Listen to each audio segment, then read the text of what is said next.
FC duubelmeeskond.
Palju õnne, David Rasberg, 2-0 võit Nõmme Kalju FC Tuubli üle.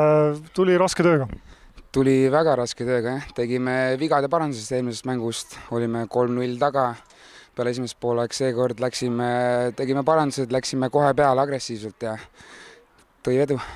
Mis tänase mängu sellised võtmesõnad veel on sinu arvates?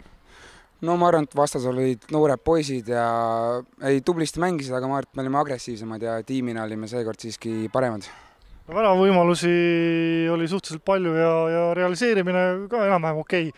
Võib-olla Madis Reimali selline 100% lõpu 1-1 olukord väravahiga oleks võinud ka paremini lõppeda, aga võib vist Norran ühele andeks anda?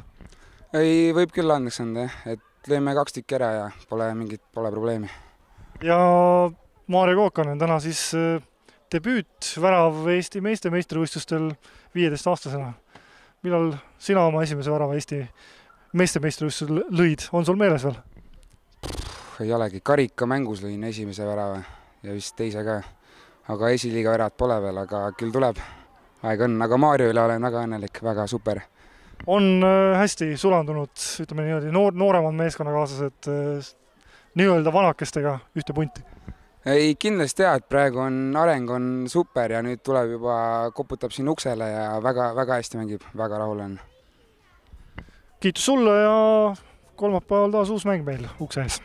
Jah, tulge kõik kohale ja teeme ära. Jalgpalliklubi Tarvas 2, Nõmme Kalju FC tuulühistus 0.